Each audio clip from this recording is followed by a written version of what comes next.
Right now, a family is organizing 2 funerals after a missing woman was found dead in Dane County.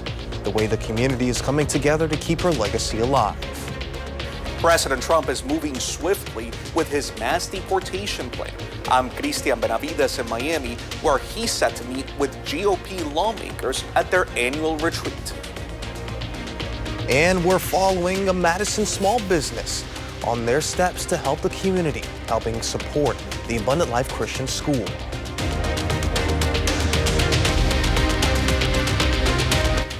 Good evening and thank you for joining us tonight. I'm Jalen Banks. We start in Sun Prairie, where a missing woman that was found dead will be laid to rest on Monday. Family of the victims say they have received a lot of support from the community. Our Tenacious Shaw is reporting on how loved ones are keeping her legacy alive. She's going to be missed very much by her friends and her family. Parenting was a priority for Ingrid Valverde Ponce. She talked a lot about her son, so yeah, they had a really good relationship. They would talk every day on video chat. Jessica Ramirez Torres is Ponce's cousin-in-law. Valverde Ponce is originally from Nicaragua. She left her son back at home and moved to Sun Prairie, where she would work and send money back home to Nicaragua to make sure her son could have a better childhood. You know, who wants to leave their young son and not see them for 2 years? You know, her son was her everything. In addition to being selfless, Valverde Ponce is also remembered for her big smile. She was very nice. She had a really big laugh. She was just a happy person. If you see her pictures, she has a real smile. Now, her family is cherishing those memories. On January 14th, authorities found Valverde Ponce dead in a field in the town of Bristol after being missing for 3 days. Gerson Blasnoe is charged with first-degree intentional homicide connected with this case. Court records also accuse Blasnoe of hiding a body and lying to authorities about a missing person. Families say both the suspect and the victim were dating. I think it was casual for him, but it wasn't for her. We don't know why or how Valverde Ponce died.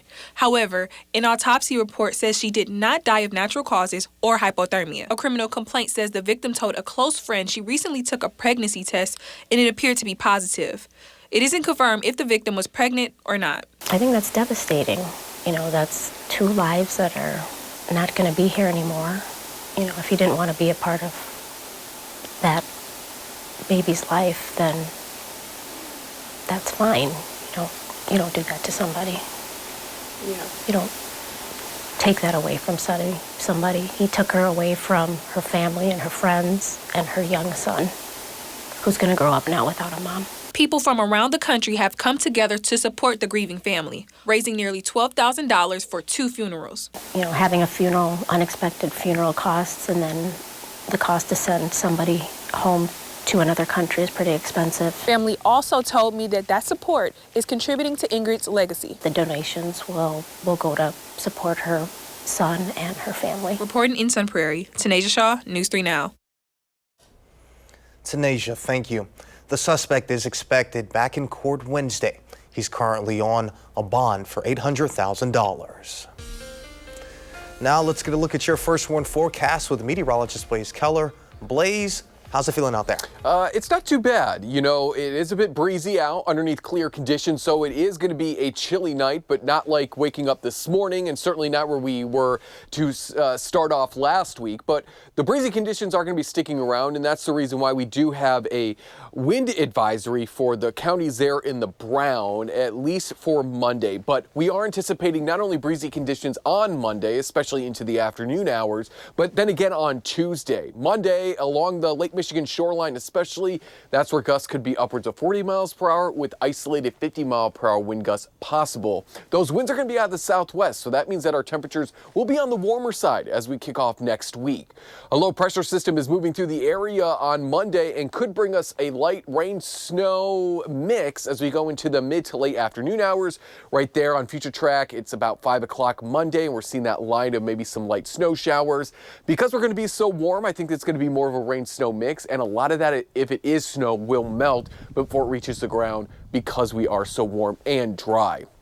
Southwesterly winds are keeping temperatures in the teens and 20s right now, and will only cool off a little bit tonight thanks to those southwesterly winds. It's going to be a mild week ahead. We're tracking out the 40s and maybe a rainy end to next week in the full forecast. All right, sounds good, Blaze. We'll see you then. A small family-owned business is pitching in to help the Abundant Life Christian School after the deadly school shooting in December. Our Merrill Hubbard went downtown to see how this local business continues the community effort. Since December, we've seen places like Culver's, Texas Roadhouse, and the Chocolate Shop put on fundraisers for Abundant Life Christian School. Now, a small family-owned business, Just Veggies on State Street, is helping that community heal one bite at a time. There's power in standing up for one another, and this is a great way to do it. Customers like Bella Walker walked into Just Veggies to find out it was a special day. Opening on an extra day to raise money for something that really affected this community, it strengthens this community. Just Veggies is usually open Monday to Saturday, but this Sunday they stayed open to help the Abundant Life community. So my son goes to Lighthouse Christian School, and we're pretty much Abundant Life is our alliance. We go there for basketball games. Denise Bloodsaw works for her family's business and says that Madison's Christian school community is bonded like a family. We call them family. We are a family. So we like sticking together as a family. To stand by their Christian community, the Just Veggies family is donating what they can as a small business. We're not sure, right?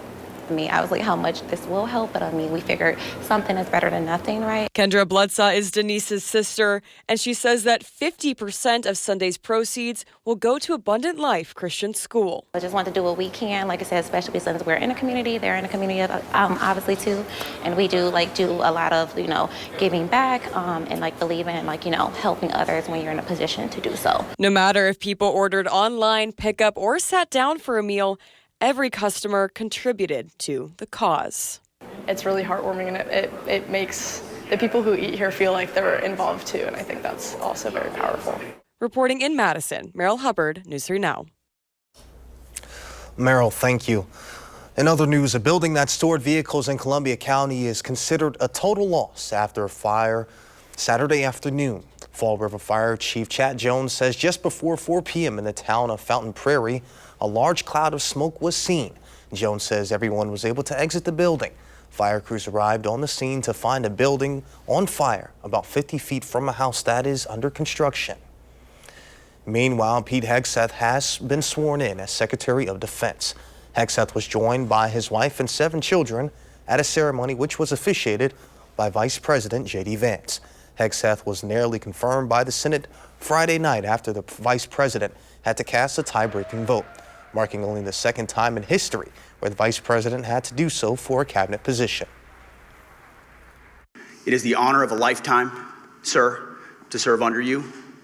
We look forward to having the backs of our troops and having your back in executing peace through strength, in putting America first. 3 Republicans joined all Democrats in the Senate to oppose Hegseth's nomination. Thank you for breaking the tie. President Trump vowed to unleash retaliatory measures, including trade tariffs and visa restrictions on Colombian government officials and their immediate family members. That's after the South American country rejected 2 flights carrying undocumented immigrants back from the U.S. Now, Colombia's president says he has ordered a 25% tariff on U.S. imports in retaliation. CBS News correspondent Cristian Benavides is in Miami with the latest. On Sunday, President Trump said he is ordering tariffs and visa restrictions on Colombia. The threat comes after the South American country's president said his government won't accept flights carrying migrants deported from the U.S. until the Trump administration creates a protocol that treats them with dignity. Trump's border czar, Tom Homan, says deportations from the U.S. will ramp up in the days ahead. You're going to see the numbers steadily increase, the number of arrests nationwide as we open up the aperture.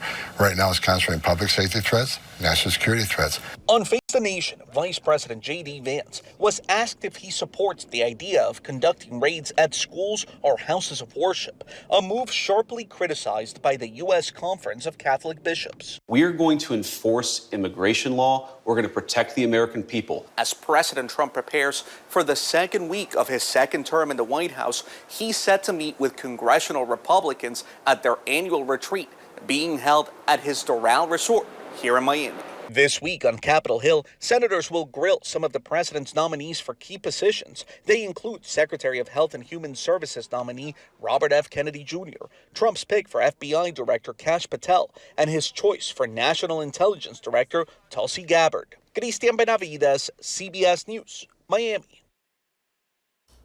A U.S. official tells CBS News that the Colombia migrants who are scheduled to be deported Sunday on these planes are back in the U.S.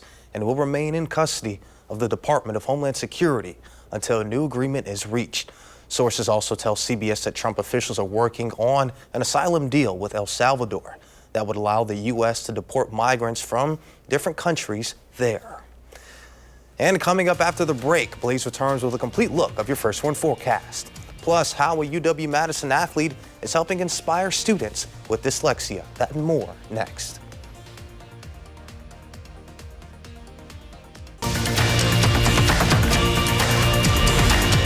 Thank you for staying with us. It's estimated that between 5 and 20% of the U.S. population has dyslexia, many going undiagnosed. Our News 3 Sarah Carlson took part in an open house for a local school that gives kids with this disability hope and inspiration. Lola Schumacher is a freshman and volleyball player at UW-Madison. She spent the morning telling her story about dyslexia. 6th grade, that's when core classes ended. We had more than one teacher. I was using reading for health or word problems in math or science, and that's when I really was like, wow, no way to cheat here, Can't really build off of other people, can't really use context clues. I kind of have to actually know what this means when reading. So that's when I was like, hey, Mom, I don't know how to read. So I told her, and then we just got tested. Diagnosed in the 6th grade, Lola spent most of her childhood feeling confused and alone, but not anymore. I just, found people in my corner. That's the biggest thing. Use my toolbox. Everybody has their own superpowers, which is super important. And knowing what those are, I think really helps guide my path and got me to who and how I am today. So Sunday, she told her inspiring story to parents and students at the Feller School for Kids with Dyslexia, giving them the tools to succeed. So I'm super grateful and blessed that the Wisconsin volleyball, or just in general, Wisconsin UW resources I get are amazing. I mean, we have the McBurney Center, which is the resource center for academics. So I get all my IEP. It's a legal document that shows that these resources and these accommodations are required to be given to you if you want them. Tutors, every subject, multiple for one subject in case I didn't connect with the tutor. Yeah. So I've had tutors my whole life. I have tutors here at UW. A packed room, including her teammates, had a chance to see how someone with dyslexia came out on top. And I think kids, or when I was younger, kids like me and kids like all of them have to be with other people like them. I felt when I was at school like I was the only person in the world who had dyslexia. And I didn't know how to react, how to feel. So I'm just super grateful. I wish I could have gone here, and I'm super grateful for the opportunity that all these girls and boys have, because I know that what I did coming out of a school like I came out of and how they're gonna be coming out of this school, so. That's awesome. For more information, please check out the Feller School website at fellerschool.org. Microsoft co-founder Bill Gates says he may have been diagnosed as being on the autism spectrum had the resources been available while growing up. Gates talked about it in the portion of his memoir, which he released to the Wall Street Journal. The tech billionaire says his parents always supported their, quote, complicated son. And as for his widely publicized divorce from his ex-wife Melinda Gates, he called it the biggest regret of his life. The memoir, Source Code, My Beginnings, comes out in February. And now let's get a look at your First One forecast. Meteorologist Blaze Keller joins us now. Blaze. And we are in store for a mild end to January. It was just last week that we were bracing for that Arctic blast. We settled into those low single digits to kick off last week, and it's a much different tune as we go into these final days of January. We're going to be in the possible low 40s, not only Monday and Tuesday, but then again Thursday and Friday of next week, as we continue to see the system and the jet stream pattern that was set up last week not so much this week. It's kind of broken down a little bit, and that's allowing us to warm up. It's going to be windy and warm as we go into your Monday. High pressure is going to be off to our south, while one of two low pressure systems is going to be moving through parts of southern Canada and the northern part of the Midwest. The change in pressure between that high pressure system and this incoming low pressure system is big. And that change is happening over a very short, relatively, distance overhead. And that's the reason why we're going to be so windy. That change in pressure is part of the reason why we will be windy. So we're going to be warm back into those 40s on Monday, maybe an afternoon light wintry mix. And then as we step ahead into Tuesday, winds are still going to be out of the south, but we're going to be more sunny compared to Monday, and we're still going to be in those mild temperatures. It's after that second low pressure system moves through into Wednesday that we cool off just a little bit before, as I mentioned, those temperatures rebound back into those upper 30s, if not the low 40s, both Thursday and Friday. We may even be there into Saturday, but that Friday night into Saturday is when our big system kind of moves through the Midwest. This is one that our long-range models have been picking up on, but it doesn't look as impressive as it once did. We'll take a look at that in just a moment. But take a look at those forecast highs compared to normal every day except for Tuesday of not next week, but that following week look to be at least a degree or two above normal, especially when we're into those upper 30s to low 40s. Enjoy the warmth while it's here because we may be cooling back down or at least settling into cooler than normal temperatures come the middle of February. We're beginning to see that high confidence level for cooler than normal temperatures return to parts of the Dakotas as well as Montana. We're still kind of on the fringe at about a 40 to 50% chance, but again, it does look like maybe there's some indication that we could cool down into the middle of February. So that next big system that I was talking about is likely going to move in late Friday into early Saturday morning. This is a look at both of our long-range models, the European model on the left and the GFS on the right. They're showing their interpretations of this next system. If you want the chance for some snow or at the very least a rain-snow mix, the GFS is the model that you want to have happen because it's a little bit further north and there's that cooler air. The European model doesn't bring that precipitation as far north, but it does keep us on the cooler side, so there's kind of give and take with that.